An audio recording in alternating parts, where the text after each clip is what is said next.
La France, en termes d'atmosphère, ça me motive pas. J'ai pas envie de bosser, je ressens pas forcément le besoin de faire plus. Le sens que je donnais à travailler là, en France, pour moi, il y en avait pas vraiment.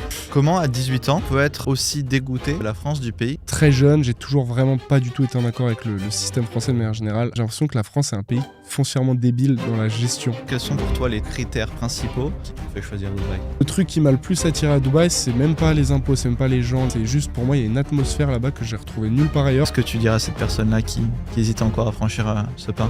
Pour moi, le vrai but de la vie, c'est de tout essayer, de tout découvrir. Tu te sens même pas bien et en accord avec toi-même, avec tes valeurs et ce que tu as envie de faire et qui tu es à cause de ton environnement, du pays dans lequel tu vis. Faut le faire, faut y aller. Ça pourra jamais, pour moi, en aucun cas, être une mauvaise expérience, une mauvaise chose. Bonjour à tous, aujourd'hui on se retrouve dans un nouveau podcast de Sans Frontières. On se retrouve avec Lucas Métral. Et ça va être un podcast pareil, où on va parler d'expatriation, on va parler de lui. Je vais te présenter et tu me diras si je suis bon. Allez. Si jamais je fais une erreur, n'hésite surtout pas à me reprendre. On fait ça. Alors tu viens tout juste d'avoir 18 ans, C'est ça. le plus jeune de la chaîne YouTube, mais pourtant il y a eu quand même des jeunes aussi. Comme quoi on va voir que les projets d'expat, l'entrepreneuriat, ça n'a pas d'âge.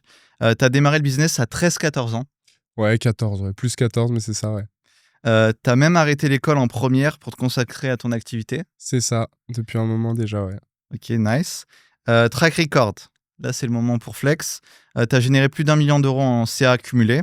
Yes. Et En toi, e-commerce. en e-commerce. Et Ouais. toi, tu aimes bien te considérer comme quelqu'un qui fait pas du dropshipping classique, mais qui crée des vraies marques. C'est ça, exactement, ouais.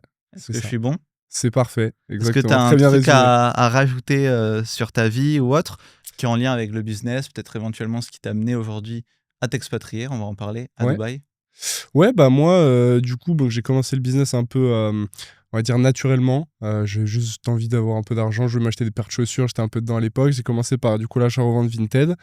C'est ça un petit peu qui m'a lancé dedans, qui m'a donné un peu ce goût à l'argent, au business, à tout ça. Et du coup, tout est parti de là. En même temps, justement, de faire cette activité-là d'achat-revente, j'ai travaillé en restaurant, en restauration. Du coup, je faisais la plonge dans un resto. Et le but, en fait, de tout ça, c'était vraiment de me créer un capital pour l'e-commerce. Parce que, comme beaucoup en e-commerce, Yomi m'a matrixé. J'ai vu une de ses vidéos, je me suis dit, c'est ça que je veux faire dans ma vie. Et du coup, j'ai mis assez d'argent de côté pour pouvoir me permettre de me lancer. C'est là que je me suis lancé. Et du coup, au fur et à mesure du temps, ouais, déjà dès le début, que ce soit via le système scolaire ou autre chose, la France m'a jamais vraiment convenu. Après, je vais pas cracher dessus, c'est mon pays, je suis pas en mode la France c'est horrible et tout, c'est cool, ça a ses points forts, ça a ses avantages.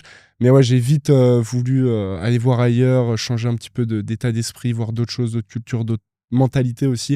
Et je trouve que le côté que je déteste vraiment en France, c'est vraiment la négativité. Tu vois, on parle beaucoup d'impôts et tout, mais moi, c'est vraiment la négativité des gens. Personne croit en rien. Les gens sont très aigris de manière générale. Voilà, c'est ça un peu que j'aime pas trop. Et c'est pour ça que je me suis orienté du coup vers Dubaï. Je pense qu'on le verra après. Mais Ouais, carrément. ouais. Je voulais aussi mentionner le fait que tu es en train de lancer aussi ta propre marque de compléments alimentaires. Ouais, c'est ça. Donc, tu as un peu un projet de vie qui est l'expatriation et en même temps un projet business. Aujourd'hui, tu te sens comment par rapport à toutes ces annonces, toutes ces nouveautés dans ta vie Non, Si tu c'est pouvais faire cool. le point peut-être aujourd'hui, là, Ouais. t'es aux prémices un peu de grands changements aussi. Bah c'est ça, ouais, complètement. Déjà l'expatriation, après très honnêtement, je me rends pas encore vraiment compte. C'est vrai que là dans un mois, je vais vivre à Dubaï, loin de mes proches, loin de mes amis, loin de mes habitudes, etc. Mais non, justement, moi je le vois vraiment, pour moi ça va un petit peu être un synonyme de renouveau, tu vois, on reprend tout à zéro, même si j'ai déjà mes activités, mes habitudes, mon business en soi va pas tant changer que ça sur le plan, sur le business en lui-même. Mais ouais, non, ça, c'est excitant de ouf, tu vois, j'ai vraiment envie d'y aller.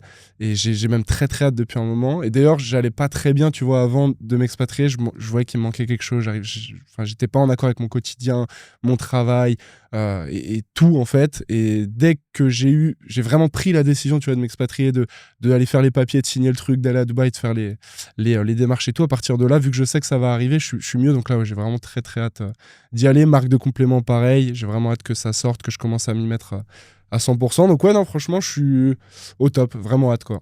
Il y a une question que j'ai envie de te poser, et avant, je la posais pas, parce que j'étais trop optimiste dans l'expatriation, la vie à l'étranger, etc. Mais tu penses pas que faire grandir ton business, développer ton activité de manière générale, même à titre personnel, tu n'aurais pas pu le faire en France? Pourquoi tu ne peux pas le faire en France? Pourquoi Dubaï, en fait? Ouais. Parce qu'il y en a plein, ceux qui sont contre l'expatriation ou qui ont un regard un peu plus critique, disent mais en fait, si tu n'arrives pas à faire du business en France, tu n'arriveras pas à en faire à Dubaï. Donc, comment tu te positionnes par rapport à ça, toi? En fait, c'est pas que j'y arrive pas, mais j'ai pas envie. Tu vois ce que je veux dire? En fait, tout me. Bon, après, des fois, j'aime pas dire ça et je me surprends à me dire, putain, moi-même, il est con, tu vois.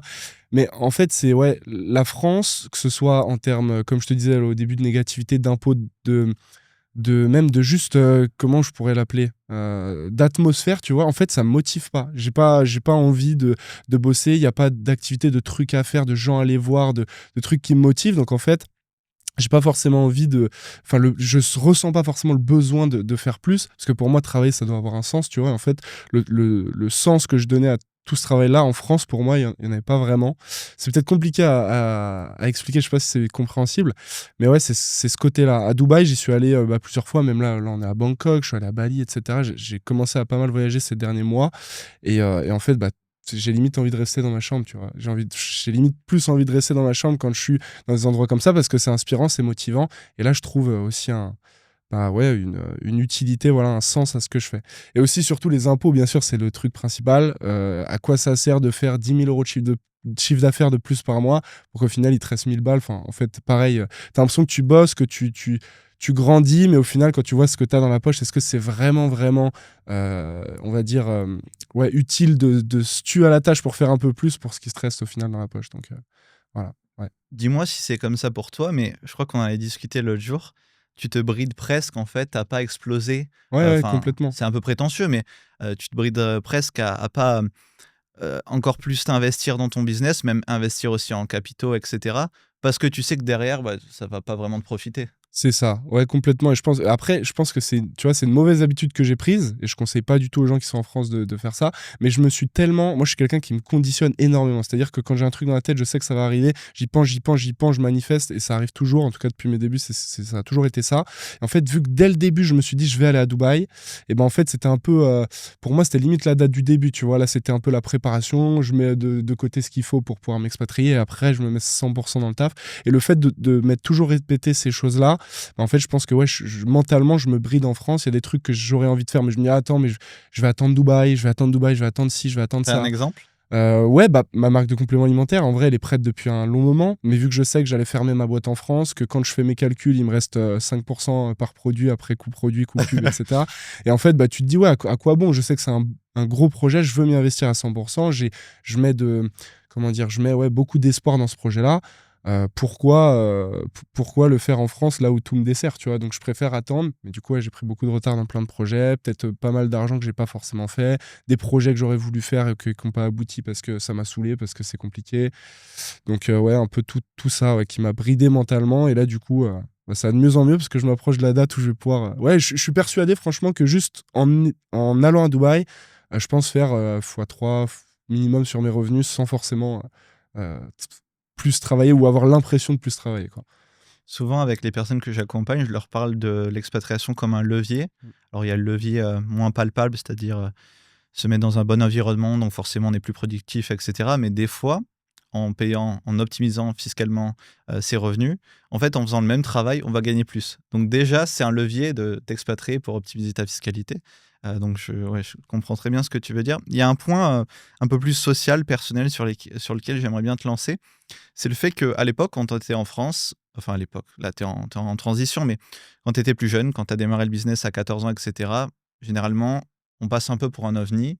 Même son cercle social est peut-être moins représentatif du mindset qu'on peut avoir. Comment tu vois ton cercle en France et comment tu analyses le fait qu'en France, alors je devine peut-être que ça se passait pas forcément bien ou tu n'étais pas forcément en accord avec ton cercle et quand tu arrives à Dubaï, tu as peut-être l'impression d'être plus compris, de trouver des gens qui te ressemblent, Ouais, ouais, etc. c'est ça. En fait, ouais, moi, bon, il y a les deux cercles, c'est très différent. C'est vrai que c'est une question compliquée. En plus, j'en ai pas mal parlé, mais sur le côté social, moi, justement, c'est limite le numéro un qui fait que je vais à l'étranger. Et c'est même pas le côté social dans le sens où je vais pouvoir rencontrer des gens qui me ressemblent, je vais pouvoir avoir des relations intéressantes, etc. C'est le côté où, justement, je serai plus avec des personnes que j'aime de tout mon cœur, mais qui, en fait, ne ne correspondent pas à ma vision en fait. Le truc c'est que j'ai des potes, comme tout le monde en France, que voilà, je kiffe, et moi je suis quelqu'un, c'est complètement de ma faute, qui arrive pas à dire non, tu vois. Donc en fait je sors beaucoup, en France beaucoup de distractions, il y a toujours un petit truc par ici, un resto, machin, une soirée, et moi j'arrive pas à dire non. Donc en fait c'est des trucs que j'aime vraiment faire, c'est la vie, il faut profiter, on est jeune, mais c'est des choses qui vont vraiment me ralentir. Et le fait de justement être loin de tout ça, même si ça c'est chiant, d'un côté, je sais que c'est ce qu'il faut faire. Je sais que c'est ce qui va, on va dire, me permettre de me développer, en fait, que ce soit personnellement ou dans le business. Et après, oui, il y a aussi le côté où, bien sûr, franchement, je me sens quand même plus à ma place dans des endroits, dans des gens, par exemple, avec des gens comme toi, des discussions qu'on a eues, par exemple, la dernière fois et tout, c'est des discussions qui, pour moi, apportent beaucoup plus de valeur, sont beaucoup plus intéressantes que des discussions, on va dire, un peu classiques qu'un jeune de 18 ans peut avoir normalement, quoi. Donc ouais, il y a tout ce côté-là, niveau social, en fait, oui, c'est un confort, on va dire, c'est des gens que j'aime, etc. Mais je pense que vraiment, d'un côté développement, c'est beaucoup plus intéressant à l'étranger, que ce soit à Dubaï ou ailleurs, d'ailleurs. Voilà. On a pas mal parlé la dernière fois de la partie, même tu as commencé à le dire, sur la partie vision, même Mm. visualisation, etc., d'une vie projetée. Euh, Est-ce que pour toi, l'expatriation et passer par Dubaï, par exemple, ça faisait partie de ton plan depuis peut-être, même si tu es jeune, depuis quelques années, tu t'es Ouais. dit, je vais faire ça, je vais faire ça. Je sais que dans une de tes dernières vidéos, tu parlais je te cite, hein, tu disais, tu avais l'obsession de savoir où tu seras dans 10 ans. Est-ce Mm. que c'était dans ton plan, dans ces prochaines dizaines d'années? Ouais, c'était dans le plan, vraiment au tout début. En fait, moi, je suis quelqu'un, bon, je le fais plus maintenant, j'ai pas mal changé, mais très obsessionnel. Et du coup, j'écrivais tout. Et en fait, j'ai un cahier chez moi que j'ai commencé à écrire dessus, je crois, en 2021, quelque chose comme ça, où j'écris vraiment tout ce qui s'est passé sur bah, justement l'e-commerce. Je commençais à vendre des formations, machin, mettre sur les réseaux. Et j'irai à Dubaï, parce que Dubaï, c'était le truc que je voyais sur les réseaux, ça faisait rêver, les gros buildings, toujours en construction, très inspirant, grosses voitures, bon, un peu le truc. Tu vois, c'était pas pour les mêmes raisons, mais en tout cas, c'était dans le plan. Et ouais, c'est vrai que c'est toujours quelque chose que j'ai visualisé. Et quand je le visualise beaucoup et pendant une longue période, en fait, c'est vraiment. Pour moi, c'est impensable que ça arrive pas, en fait. C'est vraiment juste la suite logique. J'attends que ce soit le bon moment. Là, aujourd'hui, c'est le cas. Mais je pense d'ailleurs, c'était le dernier truc vraiment dans ma vision globale, mais du début. Tu vois, vraiment, la vision du début, c'était faire de l'e-commerce, monter des marques, parce que c'est ce qui me plaît, c'est ma passion. Partager mes connaissances sur les réseaux, vendre des formations, et dès que j'ai les moyens, m'expatrier à Dubaï. Et après, on verra. C'était un peu le. Tu créeras un nouveau Voilà, plan. c'est ça. Là, c'est un premier chapitre Ouais, presque, ou un premier exactement. livre qui s'est terminé. C'est un peu la fin de la première vision. Et tu vois, tout se joint dans ce que je te disais au début. C'est vraiment pour moi quelque chose de tout nouveau. C'est reprendre un peu tout à zéro sur tous les aspects, sur les routines, méthodes de travail, sur mon travail, qu'est-ce que je vais faire après, est-ce que je vais faire d'autres choses, est-ce que je vais. Voilà, c'est un peu le flou, mais justement, c'est cool. Ça change un peu de tout ce que j'ai eu sur les 3 premières années de mon activité entrepreneuriale, on va dire. Incroyable. Du coup, j'ai deux questions qui me viennent. Premièrement, pourquoi Dubaï? Et la seconde, quels sont pour toi les trois critères principaux qui te poussent à t'expatrier et qui t'ont fait choisir Dubaï? Ouais, alors pourquoi Dubaï? C'est vrai que c'est une question qui est compliquée parce qu'en fait, souvent, je donne des raisons qui sont aussi, qui sont aussi présentes dans d'autres pays. Moi, Dubaï, déjà, parce que, bah, comme on le disait juste avant, c'était la vision de base. Donc, même s'il y avait un autre truc mieux, je serais peut-être quand même allé à Dubaï parce que c'était dans le truc et voilà, je savais que j'allais là-bas. Ça chamboulait trop mon esprit de penser à une autre destination. Et après, bah, parce que, en fait, j'avais encore des doutes jusqu'au moment où je suis allé pour la première fois. Et ouais, en fait, c'est une claque. C'est vraiment. Limite, le truc qui m'a le plus attiré à Dubaï, c'est même pas les impôts, c'est même pas les gens, les trucs, les buildings, machin. C'est juste, pour moi, il y a une atmosphère là-bas que j'ai retrouvée nulle part ailleurs, même en ayant fait par la suite, du coup, Bangkok, Bali, à ce genre d'endroit où il y a quand même beaucoup de gens qui s'expatrient. J'ai vraiment ressenti un truc où ouais, j'ai vraiment envie de bosser, beaucoup de motivation. Et ouais, il n'y a pas forcément un truc en particulier qui me fait me dire ça, mais il y avait un truc, une atmosphère qui me donnait la dalle, quoi. Et du coup, ouais, ça m'a vraiment donné envie d'y aller. Après, bon, il y a tous les côtés qu'on retrouve partout, mais tout est simple, tout est optimisé business. Moi, j'ai 18 ans, tout ce qui est, on va dire, fête, etc., c'est 21, donc vraiment, je pourrais vraiment juste me focus sur mon travail. Et après, tous les aspects classiques, les impôts, la sécurité. Et aussi parce que je connais quelques personnes là-bas, donc en fait, j'ai beaucoup de retours de Dubaï. Et j'avais quand même beaucoup de connaissances là-bas plutôt que dans d'autres endroits où j'ai quand même moins de connaissances qui y sont, quoi. Voilà, c'est à peu près Et les raisons. est-ce que tu as spoté des points négatifs qui font partie voilà, du projet, du pays, mais pour toi, c'est secondaire parce qu'il y a plus de points positifs? Ouais, bien sûr. Moi, le côté que le truc que vraiment j'aime pas trop à Dubaï, les 2 trucs que j'aime pas trop à Dubaï et que je trouve dommage, c'est déjà pour moi, il y a un vrai manque d'authenticité, que ce soit dans les relations ou même dans la vie. Par exemple, à Bangkok, on a un endroit qui est très, très ville, voilà, très, très urbain et en fait, tu te rends compte qu'il y a pas si loin, il y a des côtés ultra naturels, super jolis, etc. Enfin, des trucs qu'on voit, des limites paradisiaques, quoi. Là, on est dans Bangkok, donc on voit le côté un peu business et tout. Mais genre, la Thaïlande, c'est aussi, par exemple, une destination de rêve pour des familles, pour des trucs. Enfin bref, il y a ce côté-là qui manque à Dubaï, vraiment côté un peu nature.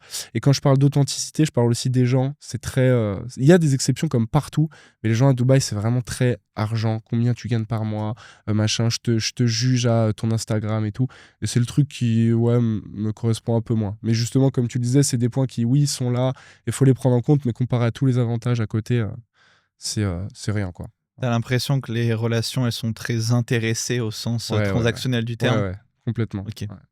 Et est-ce que tu penses que c'est une généralité? Il y a genre 80% des personnes, peut-être des expatriés, qui sont comme ça? Ou tu as l'impression, toi, de t'être commencé à créer un cercle qui est plus euh, avec tes valeurs et autres? Oui et non. Enfin, oui, mais par rapport au nombre de personnes que j'ai rencontrées, par exemple, à Dubaï, parce que je suis allé 2 fois. 2 fois, c'est pas grand-chose, mais sur des périodes assez longues, donc j'ai pu quand même me faire une idée. Sur ouais, le pourcentage de personnes que j'ai rencontrées, il y en a très peu quand même que je me suis dit, ok, c'est cool, je pourrais être ami avec eux, je pourrais les voir souvent. Je sais pas, moi, j'en ai en tête, hein, mais ouais, 5 6 tu vois, des personnes vraiment, je me suis dit, putain, elles sont cool, elles me ressemblent. Je pensais pas. Et d'ailleurs, ça m'a étonné parce que j'avais vraiment une vision très fermée sur ce point-là, en mode impossible de se faire des amis et impossible de faire confiance à quelqu'un. Mais en soi, ça reste des clichés et je pense que ouais, qu'il y a quand même des exceptions.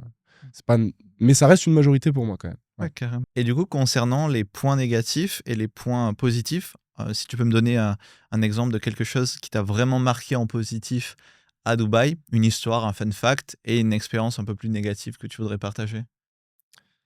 Expérience négative, ouais, moi, il y a un truc qui me dérange. En fait, ça paraît peut-être trop con comme réponse, mais les taxis, en fait, t'es obligé, tu peux pas payer en cash. Parce qu'en fait, là-bas, j'ai l'impression qu'il y a quand même, et c'est dans beaucoup de pays, mais tout le monde veut t'arnaquer. C'est le seul. Il y a aussi, tu vois, c'est un point aussi que j'aurais dû citer.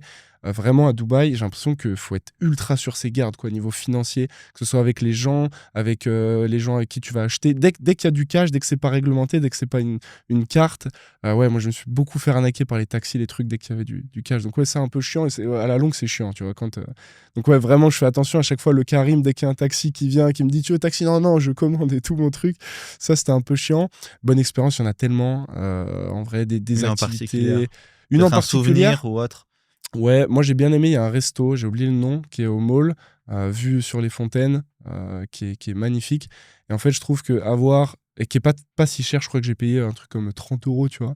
Enfin, c'est l'équivalent de la France. Et en fait, quand tu regardes le service que tu as dans ce restaurant, la qualité de la nourriture, c'est super bon. La vue que tu as, si tu compares à je sais pas, des endroits qui peuvent être les mêmes en France, c'est tellement peu cher pour moi et l'expérience est tellement ouf comparé à ton investissement. T'avais l'impression d'en avoir plus pour ton argent. Ouais, bien plus. Et en fait, j'ai l'impression que c'est ça partout, en fait, à Dubaï. Tout ce que tu fais, les prix sont quand même assez similaires, je trouve. On dit beaucoup qu'il faut avoir énormément d'argent pour vivre à Dubaï, je suis pas d'accord. Et je trouve que pour le même prix, tu as des expériences qui sont géniales, quoi. Et puis, on peut tout faire. On peut tout faire à Dubaï, quoi. C'est ça, moi, que je trouve fou, c'est que tu peux pas t'ennuyer, quoi que tu peux même faire du ski, quoi. Tu vois, Ouais. genre, c'est ce côté-là où tu te dis, ouais, même si jamais c'est une ville où tu vas pour travailler et tout, si tu as des moments où tu as besoin un petit peu de décompresser, de faire des trucs, de rigoler, de voir des amis, ouais, t'es servi quand même. Tu me lances sur la partie amis. Est-ce que tu as fait une rencontre en particulier, tu n'es pas obligé de citer les noms, mais qui t'a marqué? Tu dis, ah ouais, ce pays est aussi bien pour les gens qu'on peut y trouver. Ouais, ouais, ouais, bah je peux citer, c'est Simon, Simon Zohar, que j'ai rencontré, avec qui j'ai fait un podcast justement. Ouais, ouais, que j'ai très bien aimé. Après, il y a d'autres gens que j'ai rencontrés, enfin que je kiffe de ouf, mais que j'ai rencontrés qu'à moitié à Dubaï, parce que je les avais déjà rencontrés en France avant et ils vivaient à Dubaï. Mais ouais, je me suis fait un petit cercle, il y a quelques personnes, ouais, c'est cool, franchement, Ça te c'est des. motive encore plus Bah à y c'est aller ça, là? ouais, c'est Ouais. ça. Au moins, le fait d'y être allé, si vraiment j'ai rencontré que des trucs qui m'avaient un peu refroidi sur les gens et tout, ça aurait été chaud, mais là, je sais que même déjà là, j'ai des gens avec qui bah, je peux faire des trucs et tout, parce que c'est quand même important. Ouais. Ouais, bien sûr. Travailler 5 ans sans voir personne et tout, c'est pas le top non plus, quoi. Et est-ce que tu vois Dubaï comme une période dans ta vie où tu sais qu'il y aura une date de début et une date de fin? Et si oui, est-ce que tu as déjà des pays en tête, sans forcément avoir trop la bougeotte, mais où tu dirais: «Bah, peut-être que j'aimerais y vivre, plus tard»? Franchement, là, comme ça, non. Je sais qu'il y aura une date de fin. Après quand, je sais pas du tout. Est-ce que ce sera dans 1 an? Est-ce que ce sera dans 5 ans? Dans 3 ans? Je sais pas. Moi, dans ma tête, en tout cas, je pense, partir pour, au minimum 3 ans, peut-être au maximum 5. Je me dis, ouais, dans 5 ans, j'aurai 23 ans, je reste assez jeune si j'ai envie de faire plein de trucs. Ouais, j'ai peur de louper, j'ai toujours cette peur de louper un peu quelque chose. Moi, je vois vraiment Dubaï comme l'endroit où je vais mettre un maximum d'argent de côté, où 90% de ma vie, ce sera dédié au travail et au travail uniquement. C'est pas très sexy comme ça, mais c'est vraiment dans le sens où, ok, je sacrifie un petit peu cette partie de ma vie pour me construire, moi, mon patrimoine et ouais, moi-même en tant que personne pour ensuite derrière aller faire kiffer quoi. Donc en fait moi ce que j'aimerais vraiment faire en soi, le plan, même si j'y réfléchis que vaguement, c'est de passer 3 à 5 ans à Dubaï, mettre un max de côté, ensuite faire un peu le tour du monde quoi. Me faire kiffer. C'est vrai qu'on Et, s'était dit la voilà. dernière fois quand on buvait un verre ensemble, que tu as que 18 ans et que tu auras mon âge, ça va avoir 25 ans dans 7 Ouais, ans. Donc en 7 ans, tu es déjà très bien parti. ouais, Tu as le temps de faire des choses, quoi. Tu as le temps de faire du cash, tu as le temps ouais. d'amasser un certain patrimoine si tu en tout cas, tu es bien parti. Hem, bon là, maintenant, j'ai envie de switcher un petit peu de sujet. Je sais que tu as eu des mots durs concernant la France et Ouais. comment, non, mais comment à 18 ans, on peut être, aussi dégoûté, de la France, du pays? Alors on tu l'as dit au début, je veux pas rentrer dans un trash talking, mais, t il y a des points positifs, tu aimes la France pour plein de points, mais toi, le regard que tu as eu qui était dur au regard de la France, qu'est-ce qui a fait que tu sois dégoûté à 18 ans et que tu partes à 18 ans? Ce qui est pas rien, quand même, hormis les impôts et tous les aspects Ouais. un petit peu négatifs. Moi franchement ça c'est un truc, je pourrais en parler des heures et je suis peut-être un peu trop extrême, mais il y a trop de moi déjà dès le début, dès très jeune, j'ai toujours vraiment pas du tout été en accord avec le système français de manière générale. À l'école, c'était horrible. Je comprenais pas le but, je comprenais rien en fait. Je voulais pas être là, je voulais quitter le truc. Ça fait très longtemps, même avant de penser au business, j'ai jamais été fait pour ça. Et j'ai l'impression que tout le monde dit ça, j'ai jamais été fait pour ça, je suis pas fait pour le salariat et tout. C'est classique, mais ouais, l'école, je pouvais pas. Et en fait, en grandissant, je me rends compte des choses, je me rends compte du gouvernement, je me rends compte En fait, j'ai l'impression, c'est peut-être des mots forts, mais j'ai l'impression que la France est un pays foncièrement débile dans la gestion, en fait. Je trouve tout débile. Énormément de... Enfin, tu vois, quand tu vois que les ministres, ils savent rien de leur ministère, que...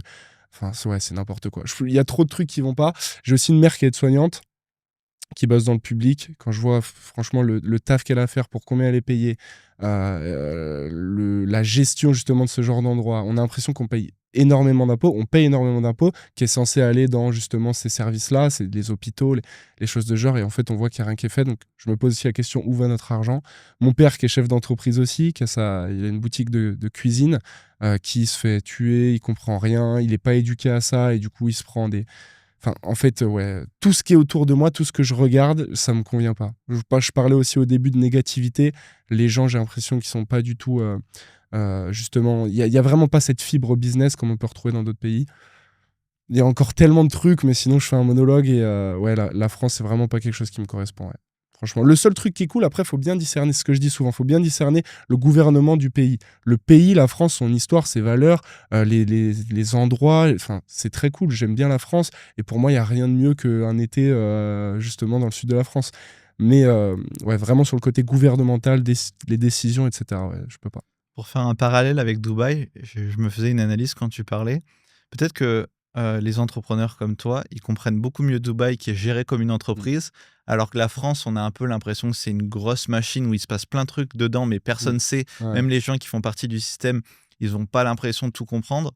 Parce que j'aime pas que dire du négatif. Je pense qu'il y a des gens, même en politique, qui font des choses qui sont très bien ou des associations qui lancent des beaux projets. Mais quand tu es juste un pion et que tu as l'impression que le pays dans lequel tu es, le système dans lequel tu es, il est pas fait aussi pour t'aider. Je pense que les fractures, elles se font aussi dans l'incompréhension. Mm. Et Dubaï, j'ai l'impression que c'est au final très transparent. Tu comprends, même en fiscalité. Moi, toutes les personnes que j'accompagne, quand ils sont en transition avec d'autres pays, on se prend la tête, Mm. mais sévère pour comprendre comment faire l'exit tax proprement, comment faire les dissolutions, etc., etc. Alors Ouais, que d'autres ouais. pays, ça, tu payes pour créer, tu payes pour gérer, tu payes pour fermer. C'est assez straightforward. Mm. Alors que la France, même à titre entrepreneurial ou même social, c'est pas clair. Ah ouais, Et je c'est pas pense possible. que, ouais. Il y a trop de trucs. Là, par exemple, juste pour fermer ma boîte en France, ça m'a coûté 3 000 euros. Voilà, je veux fermer ma boîte, je dois payer 3 000 euros. En fait, À pareil, l'État. à l'État. Et non à Non, un une peu moins. agence qui te fait Un peu payer. Ouais, moins. ouais. À l'État, c'est moins, c'est moite-moite à peu près. Mais en fait, tout est. Et pareil, je trouve qu'on n'est tellement pas éduqué en France. C'est-à-dire qu'on fait des erreurs, mais si on se renseigne pas, personne nous a dit que. Enfin, il y a tellement de trucs qui vont pas, franchement. Et même sur les impôts, par exemple, tu regardes, moi, mes parents, ils gagnent plutôt bien leur vie. Enfin, oui, ils gagnent bien leur vie. Ils sont dans ce qu'on appelle la classe moyenne, quoi. C'est eux qui payent le plus d'impôts. Et moi, quand je vois des gens qui, par exemple, ne travaillent pas du tout, ou alors très très peu, ou qui, voilà, vraiment sont pas. Ouais, qui bossent pas, tout simplement, qui gagnent, ou qui ont au final le même pouvoir d'achat que mes parents qui se font tuer de tous les côtés, bah, je trouve ça fou, quoi. Après, il y a des gens enfin, il y a des gens beaucoup plus à plaindre. Et au final, on est quand même plus heureux que le mec qui gagne comme nous et qui a pas de travail et qui a pas de famille et machin. Je suis d'accord, mais c'est vrai que si on regarde vraiment d'un point de vue global, pour moi, et ce que je veux que les gens comprennent, c'est que c'est vraiment pas que ma vision en mode je pense qu'à moi, non, non, non. C'est vraiment, pour moi, une vision globale et ça n'encourage même pas les gens, tu vois, par exemple, je prends même l'exemple des gens qui, par exemple, qui travaillent pas, si jamais tu leur donnes le même salaire, voire plus des fois, franchement, des fois plus que ce qu'ils auraient en travaillant, c'est pas encourageant. Il y a trop de trucs à revoir et c'est pour ça que moi, tu vois, de base, je suis quelqu'un qui essaie de changer les choses, qui est un peu plutôt positif. Et en fait, pour moi, l'état de la France actuelle est inchangeable. En fait, c'est pour ça que ça court vraiment à une perte, que ce soit économique. C'est pas, on peut plus le changer. Puis même le système fait que changer quelque chose, il y a tellement d'étapes à passer avant que ce soit vraiment acté que ouais, ça a été lent, mais là, pour moi, on est sur la fin, quoi. C'est plus Je possible. pense que la France, elle est aussi très verrouillée parce que pour faire un changement, même petit, il y a Mhm. 10 000 intermédiaires. Et pour que ça ait un réel impact, bah, généralement, soit ça arrive pas, ou soit c'est jamais comme. Je pense qu'on peut faire le parallèle avec des programmes. Je pense pas que les mecs, quand ils font leur campagne de présidence, ils sont full mensonge. Je pense qu'il y a des idées qu'ils aimeraient les faire passer, mais même quand tu es président et que les idées que tu as, tu peux même pas les mettre en application, C'est ça. déjà, c'est mort. Le système, il est verrouillé. Ce que je voulais te demander, concernant la partie vision, c'est-à-dire quel est aujourd'hui le regard des gens dans ton entourage par rapport à ta vie d'entrepreneur en France, comment tu te sens en tant que jeune entrepreneur qui ouvre, qui parle ouvertement de sujets comme ça. Voilà, quel est le regard que tu perçois sur toi-même venant Euh, des autres? Venant des autres, ouais. Bah, en fait, c'est assez. Tu vois, c'est vrai que du coup, je me contredis, mais c'est vrai que tous les interactions que j'ai pu avoir quand j'ai pu raconter ce que je fais, quand ils ont vu mes pages, mes réseaux, etc., ça a été plutôt positif. Je pense que c'est surtout le fait que je sois jeune aussi, ça motive surtout les jeunes de mon âge, tu vois, ça motive énormément. J'ai eu très peu, voire aucun, on va dire, jugement négatif sur ce que je faisais de la part de jeunes. Et après, bah, il y a les réseaux. Et moi, je pensais vraiment que les personnes plus âgées, qui ont vraiment, voilà, qui sont ancrées dans les valeurs françaises et qu'on. Bon, après, pour moi, c'est limite de l'endoctrinement, mais qui ont tous ces trucs, tu vois, dans la tête, qui ont ces idées qui sont bien plantées, bah, je pensais que ça allait être vraiment compliqué, tu vois, que si je leur disais que je prends des produits en Chine et que je les vends plus cher à des mecs sur Internet, ça allait mal passer. Et en fait, bah, je me suis rendu compte sur les commentaires en fait, de mes publications sur les réseaux qu'il y avait pas mal de personnes, entre guillemets, âgées, plus de 40 ans, qui commentaient justement mes posts positivement. J'ai surtout eu, moi, un truc qui m'a vraiment fait le déclic, c'est que j'ai posté un jour une vidéo sur TikTok qui a fait, je crois, à peu près 100 000 vues, très, très trash vers la France. Vraiment, genre, elle faisait 3 minutes, je m'étais lâché. Et j'ai eu énormément de commentaires, dont 95% ultra positifs, ultra d'accord avec moi. Et surtout, ce qui m'a choqué, c'est que ça a vraiment touché des personnes âgées. On parle entre 40 et 60 ans, qui étaient tous d'accord avec moi et qui me disaient tous: t'es jeune, t'as raison, j'aurais rêvé faire comme toi, pars, va découvrir le monde, il y a rien à prendre ici et tout. Et ouais, ça m'a mis un coup quand même, tu vois, ça m'a dit: ok, je suis sur la bonne voie, si même les anciens le disent, voilà. Donc Je crois que c'est un truc qui me pareil me touche le plus, c'est quand je rencontre des personnes, soit de ma famille ou même entourage plus ou moins proche, quand je leur parle de mes voyages, de ma vie à l'étranger, et qui disent: ah, si j'avais eu ton âge, je l'aurais fait. mm, Et je trouve que c'est génial ce que tu fais, dis-moi ce que tu en penses, sur le fait de prendre des risques maintenant, parce que s'expatrier, ça reste un risque, on en parlera un petit peu plus après, comment tu l'as vécu, mais t'as pas l'impression qu'aujourd'hui, c'est aussi se dire, bon, je suis dans un momentum, si je le fais pas maintenant, je le ferai pas dans 10 000, je sais pas, dans 20 ans ou autre. Est-ce que toi, tu as pris aussi l'expatriation comme une prise de risque ou finalement, voilà, dans ta personnalité, ça coulait de source? En fait, ça paraît un peu prétentieux de dire ça, mais pour moi, c'est pas une prise de risque parce que c'est impossible que je me casse la gueule, tu vois. Pour moi, j'ai toujours eu cette mentalité-là, c'est un plan un plan A, pardon, pas de plan B. Mais en fait, je le vois pas forcément comme un risque. En fait, c'est quoi un risque, tu vois? Un risque, j'ai 18 ans, je sais que, imaginons, je vais à Dubaï pendant une année, je me casse la gueule complet, je fais zéro, dans 3 mois, je rentre en France. Bah, c'est quoi? En vrai, qu'est-ce qui a changé au moment où je suis parti ou que je suis revenu? Que je me casse la gueule en France ou à Dubaï, c'est la même chose. Je retournerai chez mes parents et j'irai bosser, je sais pas où. Mais je pense que le risque, c'est de pas en prendre, tu vois. Ça fait un peu la phrase TikTok. Mais en vrai, le risque, c'est. Pour moi, le risque que je prenais, c'était justement. C'était un plus gros risque de rester pardon, une année de plus en France dans un environnement qui me plaît pas, avec des impôts énormes où je peux pas m'enrichir. Je suis pas satisfait de ma vie. Je commençais limite, tu vois, une petite déprime avant de prendre la décision de m'expatrier.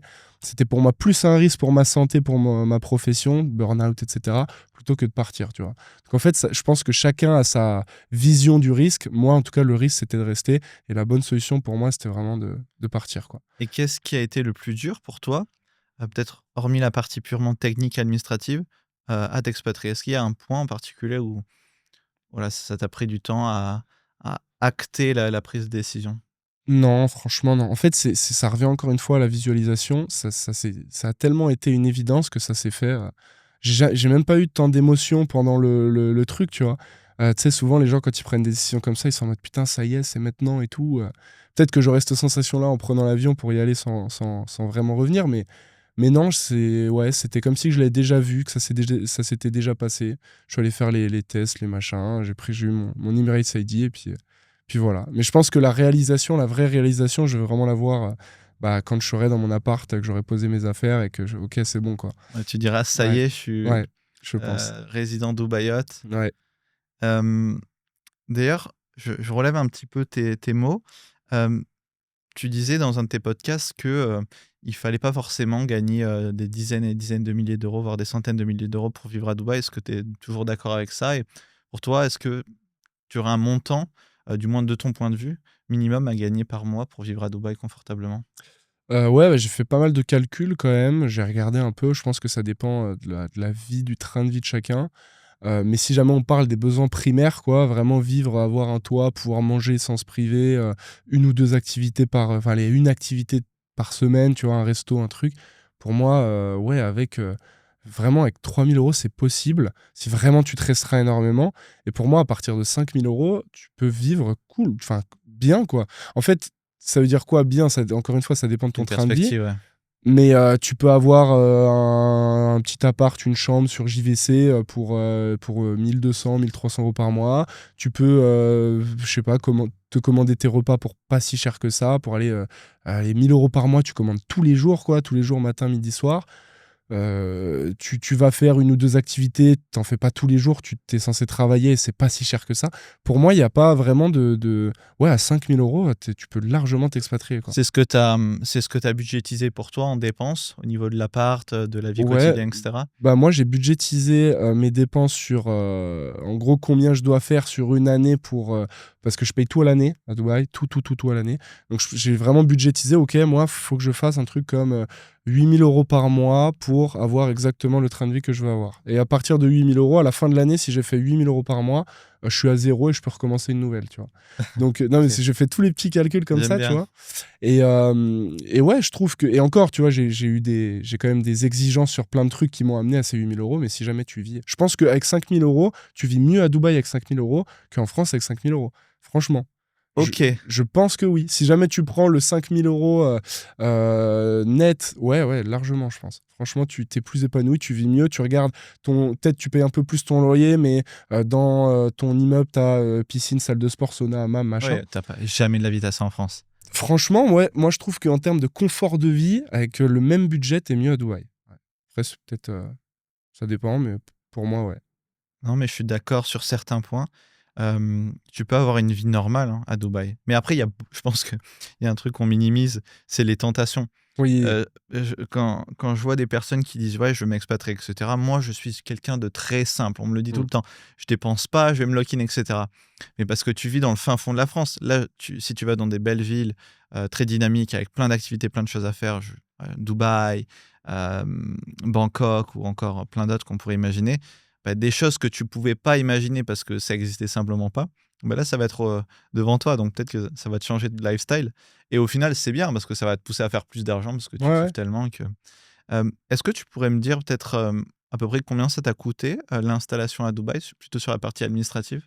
Ouais, alors exactement, enfin à peu près. L'expatriation en elle-même, bah, si on prend étape par étape, déjà il y a l'expatriation, bah, administrative, enfin sur le côté, papier et Création, ouais. cetera, Ouais. création d'entreprise. J'en ai eu au total pour 6 500 €, ce qui comprend une assurance tous les ans que tu payes à l'année pour jusqu'à, je crois, 150 000 dirhams, une petite assurance pour les petits trucs du quotidien. Donc, ça, déjà, c'est l'installation, vraiment tout ce qui est administratif. L'appartement, je compte pas prendre un truc de fou au début, surtout que je paye à l'année, donc c'est un budget à sortir. Je pense que je vais en avoir pour entre 25 et max 30 000 l'année pour avoir une chambre assez classique. Et après, il y a des petits frais qui arrivent, comme par exemple forfait téléphonique, qui arrive vite à 1 000 € par an parce que c'est beaucoup plus cher qu'en France. Et c'est à payer à l'année. La Wi-Fi, pareil, qui est très cher, 100 € par mois, tu en as pour 1 200 €. Donc, tu as des petits frais qui viennent à côté. Je pense qu'au total, j'en ai eu pour. Enfin, j'en aurais, une fois tout payé, pour à peu près 40 000 € max, quoi. Voilà. Donc il y a aussi ça, hein, bien sûr, parce que c'est vrai que tu peux pas juste, tu as 5 000 € par mois de revenus, tu peux pas vraiment t'expatrier Ah, parce que il est faux en ouais, économie, quoi. voilà, quoi. Il faut quand même un peu d'économie avant Bien d'y sûr. aller. Et pour toi, ça vaut le coup à 100 Ah oui, d'avoir mis 40 000 50 000 € pour t'expatrier? franchement, mais sans compter, quoi. Tu me disais n'importe quel prix, je les mettais. C'était tellement une douleur, en fait, que ce soit enfin, une douleur mentale d'être en France que j'aurais pu mais tout donner, quoi, jusqu'au dernier centime. C'est vraiment pas un truc où je compte là-dessus, quoi. Franchement, ouais. Et en plus, tout ce que je faisais en France, j'étais comme on le disait. J'avais tellement ce truc où j'étais résigné à je fais plus rien en France, c'est bon, ça me saoule, j'attends Dubaï, que du coup, bah, en fait, dans ma tête, c'était littéralement tout l'argent que je fais en France, c'est juste pour m'expatrier. C'est vraiment, on repart à zéro. Donc, avoir de l'argent de côté ou pas en arrivant à Dubaï, m'en fous, quoi, tu vois. Je mets tout, c'est pas grave. Donc, ouais. Et concernant un petit peu la vision et l'avenir, je sais que tu es encore jeune et cetera, mais tu te vois, comment dans 5 ans, dans 10 ans, un petit peu, si tu peux nous donner un peu un visu là-dessus? Au regard de l'expatriation, tu penses que tu seras toujours à Dubaï? Comment tu vois un peu les choses? Bah, si jamais tout se passe comme je l'ai prévu, dans 5 ans, j'ai quelques millions sur un compte. Je peux vivre Sur un compte où? Un passivement. compte à Dubaï? Sur un compte à Dubaï, bien sûr, pas en France. Non, mais j'ai de l'argent, je suis libre, vraiment ce que j'attendais. Moi, je cherche la tranquillité d'esprit. Quand j'aurai assez d'argent sur un compte, c'est peut-être on en parlait justement, c'est peut-être que en fait, d'un côté, peut-être que je sais que je l'aurai pas, tu vois? Mais au moins j'aurai, 2-3 millions, tu vois? À partir du moment où j'ai 2-3 millions, je sais que la vie est déjà quand même beaucoup plus facile, moins stressante, tu peux faire ce que t'aimes, te permettre un peu des choses. Peut-être que dans 5 ans, je vois, ouais, justement, Dubaï se termine, j'ai mis de l'argent de côté et je commence un peu à réfléchir à autre chose. Je fais vraiment ce que j'aime. Peut-être une petite pause, tu vois? Après Dubaï, je vois vraiment une petite pause, un peu voyage, je me reconcentre, je m'explore moi-même, je fais un peu le bilan des 5 dernières années où j'aurais vraiment été la tête dans le guidon, tu vois? Voilà, 10 ans, c'est vrai que là, pour le coup, Tu aucune idée, encore jeune, ouais, ouais. tu encore jeune. Je trouve que dans nos discussions qu'on a pu avoir en off et autres, tu avais une vision assez, pour moi, unique du business. C'est-à-dire, tu vois ça comme un momentum, donc tu vas faire ton CA, tu vas essayer de construire un patrimoine et cetera. Mais tu vois pas ça forcément, en tout cas à l'heure actuelle, comme, un projet de vie. C'est un peu, j'ai l'impression que tu as des périodes. Et est-ce que Ouais. l'expatriation, ça, tu as l'impression que ça va te permettre un petit peu, comme je disais au début, comme levier à, réaliser ce projet de amasser un certain nombre, d'argent, peu importe, combien on cite, mais pour que tu puisses passer à autre chose? Est-ce que tu as l'impression Exactement. que c'est une étape qui est nécessaire à C'est réaliser? exactement ça, ouais. Je vois vraiment l'expatriation, par définition simple, comme un accélérateur jusqu'à mon objectif final, qui est justement d'être libre financièrement. Donc ouais, c'est vraiment ça. Parce qu'en vrai, est-ce que je serais plus heureux à Dubaï qu'en France? Je sais pas. Mais en tout cas, je gagnerais plus d'argent. Et du coup, gagner plus d'argent veut dire s'approcher de plus en plus de mon objectif, de ne plus avoir à penser à en gagner, et donc de faire vraiment ce que je veux, quoi. C'est une vision, ouais, qui est, ouais, c'est ça. Je fonctionne vraiment par étapes. Peut-être que quand j'aurai 3 millions et que j'arrêterai Dubaï, bah, peut-être que je me passionnerai de peinture, je sais pas. Et puis ce sera ma nouvelle passion, ce sera mon nouveau truc du moment. Et je pourrais le faire pleinement sans aucune. Sans parasite dans la tête toute la journée. Putain, faut que je fasse ci, faut que je fasse ça, j'ai pas assez d'argent, j'ai pas fini mon truc. Donc, ouais, c'est ça, vraiment. C'est l'objectif de l'expatriation, quoi. Et tu penses pas, je reviens sur ce point-là, mais tu aurais jamais pu faire ça en France? Non, c'est pas possible, on peut pas s'enrichir en France, à moins de faire des millions d'euros par mois. Je me le souhaite, mais j'ai pas non plus ces ambitions-là. Moi, je veux pas avoir 1 milliard d'euros, ça me fait pas kiffer, quoi. Donc, ouais, non, pour moi, s'enrichir en France, voilà. Et moi, il y a aussi le truc de temps. Je suis pressé par le temps parce que la vie est courte et parce que je suis jeune, mais je veux pouvoir en profiter. Donc, tu as ce truc-là aussi, un peu de course contre la montre, de vite arriver ouais, ce moment-là où, après, peut-être tout est illusoire. Ça se trouve, dans 2 ans, on refait un podcast et j'ai plus du tout le même truc. Pour le moment, c'est la vision. Et je sais que même si jamais un jour cette vision change, ça pourra en aucun cas me desservir d'être parti à Dubaï. Voilà.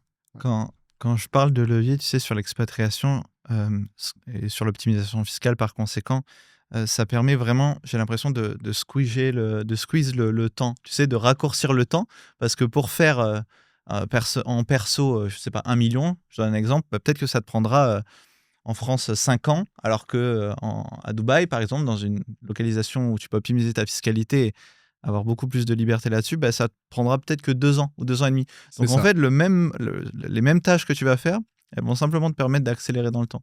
Donc l'expatriation, ça a aussi ce levier-là de se dire, bah, je reprends un peu la main sur le cours de ma vie, sur le cours de mon business. Ouais, complètement.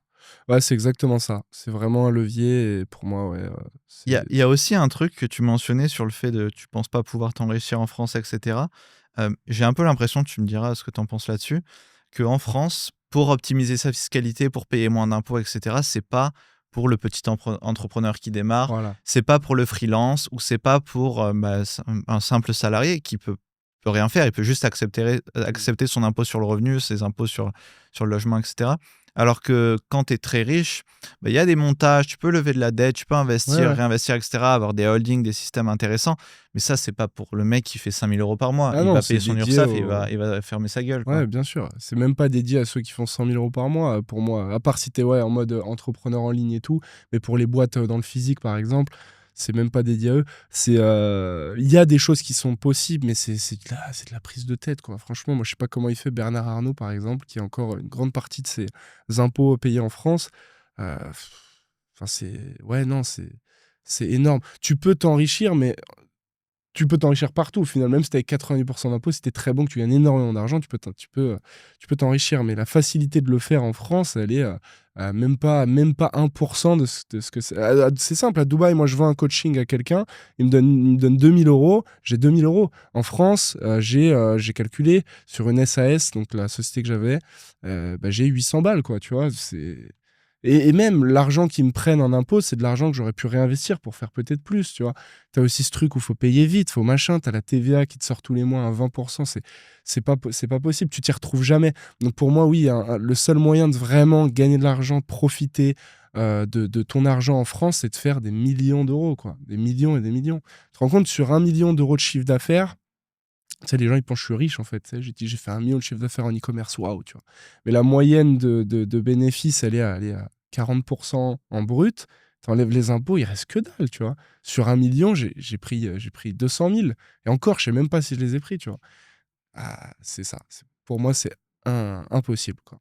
Et aujourd'hui, pour toi, de t'expatrier, c'est aussi te dire, bah, je n'accepte pas mon sort dans le pays dans lequel je suis né. Je prends un petit peu mon destin en main et je veux essayer d'améliorer ma qualité de vie à titre perso et sur mon entreprise. Est-ce que tu vois aussi ça comme ça? Ouais, ouais, ouais. Mais c'est surtout ça, en fait. Je suis loin de tout ce que j'ai déjà connu. J'ai plus d'habitude. Je dois me reconstruire. C'est moi et moi-même.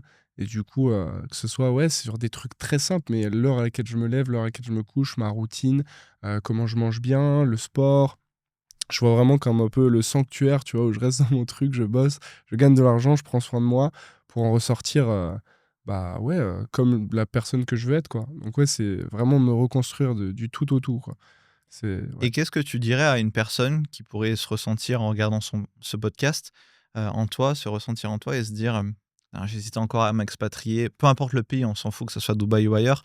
Qu'est-ce que tu dirais à cette personne-là qui hésite encore à franchir, ce pas? Bah, je pense que en fait, c'est tellement situationnel, en fait, l'expatriation, je pense. Ça qui est compliqué, c'est que, je sais pas, il y a des gens, pour eux, c'est impossible de se détacher de leur famille. Et pour quelqu'un qui a déjà pris à 80 la décision et qui Ah se oui, dit: qui est vraiment au bord du truc et qui «Oui, a peur, quoi. bien sûr, on OK. forcera jamais quelqu'un à s'expatrier», même là, c'est pas du on n'est pas en train de faire la Mmh. propagande de Oui, bien l'expatriation. Si sûr. tu bien en France, reste en France, il y a aucun souci. Heu, mais pour quelqu'un qui se dit: «Ah ouais, j'ai envie, ça fait 5 ans que j'y pense» ou Mmh. peu importe. pour l'aider à franchir le cap. Ouais. Bah, en fait, juste de se poser la question, qu'est- en fait, juste si vraiment elle est dans cette situation-là, pose-toi juste la question, qu'est-ce qui est mieux ici que là-bas? Et ensuite, qu'est-ce qui est mieux là-bas qu'ici? Tu fais une liste, écris sur un papier, tu regardes le pour, le contre, tu fais vite le constat, quoi, tu vois. C'est une question limite de logique à la fin. Si tu te sens pas bien dans l'endroit, dans l'environnement dans lequel tu es, enfin, pour moi, c'est un peu le but de la vie, quoi. Si jamais tu te sens même pas bien et en accord avec toi-même, avec tes valeurs et ce que tu as envie de faire et qui tu es, à cause de ton environnement, du pays dans lequel tu vis, et que tu penses déjà depuis un moment y aller, bah voilà quoi, faut juste porter ses couilles comme on dit, prendre ton billet et puis voilà quoi, faut le faire, faut y aller. Ça pourra en aucun cas être une mauvaise expérience et les gens je pense voient trop l'expatriation comme une fin, tu vois, où en mode je pars, c'est fini et tout, mais enfin en fait au pire c'est pas grave, tu vois, ça se trouve moi je vais à Dubaï au bout de 3 mois en fait c'est pas du tout ce qui me plaisait et je rentre et je vais ailleurs où je teste autre chose, où ça m'a fait me rendre compte, ça pourra jamais pour moi en aucun cas être une mauvaise expérience, une mauvaise chose quoi. Bien sûr, et tu l'as dit, si ça se passe mal pour X ou Y raison, après si on est accompagné, d'ailleurs il y a un petit lien dans la description si vous voulez en savoir plus. Si ça se passe mal ou si le projet pivote entre-temps, bah, premièrement, tu es pas obligé de rentrer en France, tu peux si tu le souhaites, mais tu peux pivoter sur un autre pays. Quand les choses sont bien faites, généralement c'est moins lourd et moins compliqué de changer de pays quand Mm. tu es déjà expatrié pour des raisons fiscales, C'est ça. administratives, mais c'est pas comme tu l'as dit Mm. une fin en soi. Si ça se passe mal ou pas comme tu l'espérais, tu peux tout à fait changer. Hem, Est-ce que si tu as quelque chose, je te force pas, mais si tu as une anecdote en tête que tu aimerais partager dans ce podcast autour de l'expatriation ou même du business en général qui pourrait faire lien avec aussi ton projet d'expat, que tu aimerais partager, une petite anecdote croustillante ou un truc, auquel tu pourrais penser? Une anecdote précise comme ça, non. Mais en fait, j'ai l'impression que tous les gens que j'ai rencontrés à l'étranger sont plus heureux que tous les gens que j'ai rencontrés en France, que ce soit au niveau business ou même des gens qui font pas forcément de business, qui sont juste des gens en fait classiques. C'est vraiment, on revient à la négativité.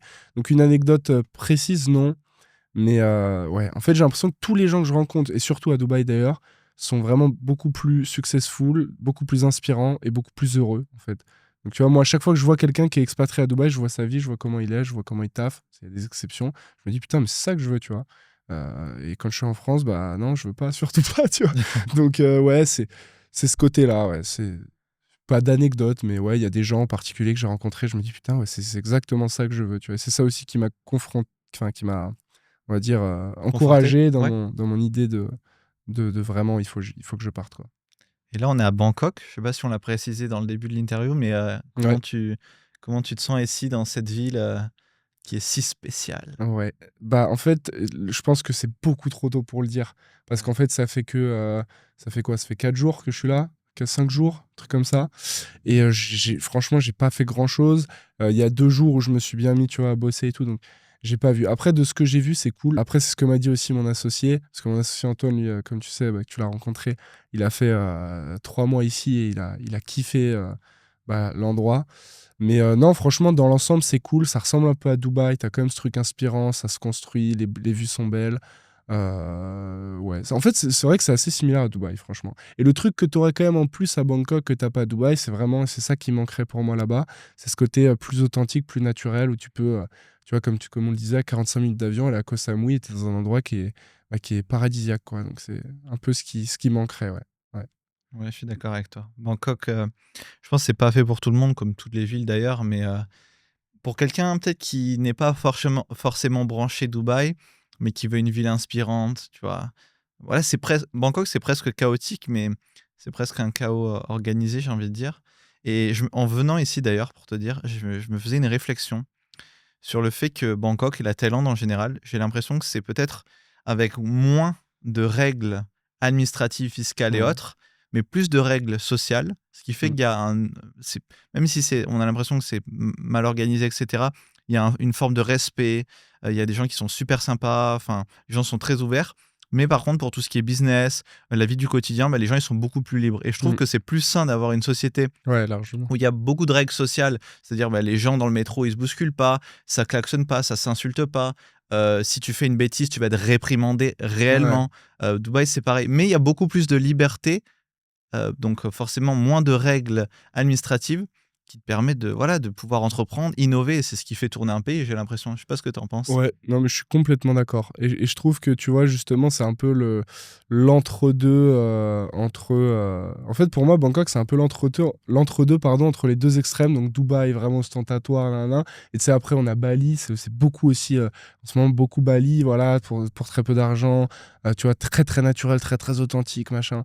Et je trouve que c'est un peu l'entre-deux. Tu vois, tu gardes le côté naturel, authentique, mais en ayant le côté très urbain et aussi, voilà, vraiment business, quoi. Je trouve que c'est un peu entre deux. Mais oui, complètement d'accord avec toi. C'est vrai que on le ressent, ouais. Et du coup, t'as pas l'impression aussi qu'en France, il y a plein de règles administratives, et plein de règles Ah qui oui, nous brillent, qui nous freinent, et pas forcément trop de règles sur la société. Ce qui fait que les gens sont dégoûtés d'entreprendre parce qu'il y a trop de règles, et ils sont aussi dégoûtés d'y vivre parce qu'ils ont l'impression qu'il n'y a pas trop de sécurité, il n'y a pas forcément trop de respect, ou les gens sont un peu aigris, etc. Ça apporte une mauvaise énergie. ah oui, complètement. Et c'est tout est lié, en fait. Tout est lié, encore une fois, c'est le gouvernement. En fait, pour moi, que ce soit, et d'ailleurs, la Thaïlande, c'est pareil. La Thaïlande et Dubaï, euh, Bangkok et Dubaï, c'est vraiment les exacts opposés de la France, quoi. C'est géré, mais vraiment exactement. Enfin, c'est ça. Pour moi, c'est des pays qui sont gérés comme des entreprises. Regarde, truc tout bête, moi, c'est ce que j'aime bien dire et ce que j'ai dit dans ma vidéo qui avait bien marché. C'est qu'on juge une entreprise à l'argent qu'elle gagne, tu vois. Tu regardes des villes comme Bangkok, des villes comme Dubaï qui sont super bien gérées, ça génère énormément d'argent, pourtant tu n'as pas d'impôts, c'est très prospère, etc. Tu regardes la France qui a moins 3 milliards de dettes, tu vois qu'il y a un souci. 3 000 milliards. 3000 milliards, pardon, oui, c'est vrai que c'est différent. Donc, tu regardes déjà, parce que c'est même pas c'est une entreprise. L'État, c'est une énorme entreprise, une association, si tu veux, mais c'est un énorme, voilà, une énorme entité qui, en soi, a exactement les mêmes fonctionnements qu'une entreprise. Une entreprise à moins 3000 milliards, en fait, c'est logique, quoi. C'est en Avec une face très des mauvaise yeux, quoi. satisfaction Mais client. c'est ça. Parce qu'il n'y a pas que Oui. l'argent, la satisfaction client, s'il n'y avait pas d'argent, ça serait C'est cool. ça, tu vois. Mais là, il y a un petit problème de satisfaction, un petit problème de delivery, là, Ah j'ai oui, l'impression. exactement. Mais c'est exactement ça. Et tu vois, en fait, pour moi, ça crève les yeux. C'est pour ça que des fois, j'ai le débat, mais je me dis, tiens, mais il n'y a pas de débat, en fait. C'est logique, quoi. Mais oui, et administrativement parlant, c'est pareil. Et le pire même, c'est que déjà, administrativement, c'est horrible. Et en plus, ils t'apprennent pas à le faire, quoi, tu vois. Donc c'est, ok, tu dois faire plein de trucs ultra chiants qu'on a mis en place pour vous faire chier. Et on va pas te dire comment les faire. Tu vas te démerder. Et si tu te trompes, c'est de ta faute et tu vas payer, tu vois. C'est fou, quand même.